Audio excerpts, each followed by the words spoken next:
Bismillahirrahmanirrahim. Salam alaikum wa rahmatullah. Nous allons continuer sur les choses qui ont la relation avec le ramadan, le jeûne. Donc, toujours dans les versets de Surat al-Baqarah 187 notamment, Allah subhanahu wa ta'ala, il a recommandé, détaillé et même il a précisé les trois choses qui annulent le jeûne. Donc, dans la religion, il y a uniquement trois choses qui annulent le jeûne. Et celui qui rajoute une, qui enlève une raison, il aura à rendre des comptes auprès d'Allah subhanahu wa ta'ala. Donc, c'est pas moi qui le dis, c'est le verset lui-même. Donc, Allah subhanahu wa ta'ala, dans le verset numéro 187, il a, il a évoqué les trois principales raisons, les trois seules raisons qui annulent le jeûne d'un jeûneur. Donc, quand il a dit أحل لكم ليلة الصيام الرفث إلى نسائكم, donc vous avez le droit d'approcher vos femmes la nuit du siyam, donc la nuit du jeûne, c'est-à-dire du moment où on rompt le jeûne al-Maghrib jusqu'à al-Fajr, donc jusqu'à l'aube. Ça, c'est une. La deuxième, قد أحل لكم الرفث لنسائكم ليلة الصيام الرفث إلى نسائكم ثم لباس لكم وأنتم لباس لهن علم الله أنكم كنتم تختانون أنفسكم فتاب عليكم وعفى عليكم الآن بشروهن وكلوا واشربوا حتى يتبين لكم الخيط الأبيض من الخيط الأسود من الفجر. Donc maintenant, mangez et buvez jusqu'à ce qu'il apparaît le fil blanc du fil noir de la nuit. Après, continuez le jeûne jusqu'à la nuit. Donc, ce qui fait trois raisons. Donc, qui coupe le jeûne, qui rompt le jeûne, celui qui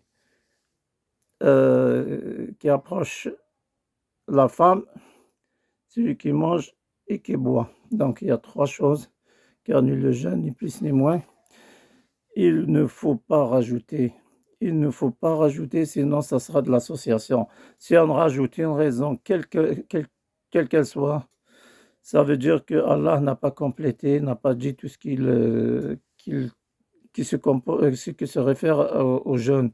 Donc, il faut oublier ce que disent les gens, s'ils disent de leur avis, le dentifrice, la salive, quand on avale la salive, il y en a qui disent les injections.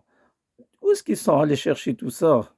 Wallahi, je ne sais pas où ils ont trouvé ça. Ils ont sorti ça d'où? Est-ce que le prophète l'a dit?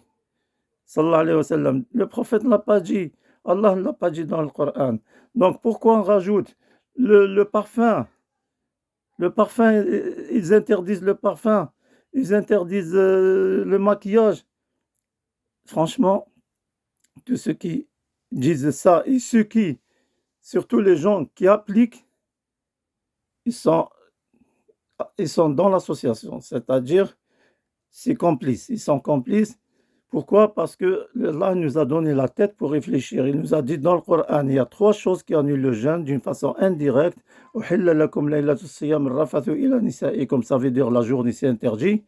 Après,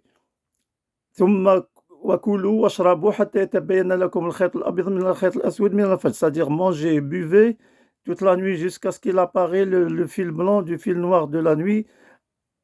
Ensuite, compléter le siyam jusqu'à la nuit. Il y a trois choses.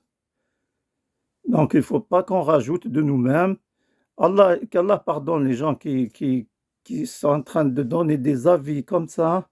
C'est leur avis, mais nous, on a le droit de réfléchir aussi, de voir et de comparer. Moi, j'ai la chance, alhamdoulilah, de lire le Coran tel qu'il est descendu. En arabe, je n'ai pas trouvé, moi, les choses que les gens ils rajoutent de chez eux, comme ça, de leur propre gré. C'est pas, c'est de l'association. Wallahi, Allah, il a dit Alif Lam Mim. Kitabun uhkimat ayatuhu thumma fussilat. Donc, c'est détaillé. Allah, il a descendu les versets. Après, il les a détaillés. Donc, il y a tout ce qu'il faut dans le Coran. Et si on cherche à écouter les imams et les gens qui rajoutent de eux-mêmes, c'est de la pure association. Et ça, moi, je tire la sonnette d'alarme aux gens qui disent déjà ce genre de fatwa. Il ne faut pas jouer sur ça parce que Allah, il a précisé les choses qui annulent le jeûne. Et nous, on n'a pas le droit de rajouter de nous-mêmes. Tout ce qu'il n'a pas dit, ça veut dire c'est licite. On peut mettre le parfum, on peut laver les dents, on avale la salive, les injections, tout ça, c'est pas interdit. Mes chers frères et sœurs, donc le ramadan, comme je l'ai déjà dit, c'est un repos, c'est un mois de vacances pour le corps. Et je vous souhaite un bon ramadan. C'est un mois de vacances comme on travaille toute l'année, donc on a besoin d'un mois de congé. Et là, le mois de congé pour le corps, c'est le ramadan. Qu'Allah vous accepte et je vous souhaite beaucoup de santé. Salam alaikum wa rahmatullahi ta'ala wa barakatuh.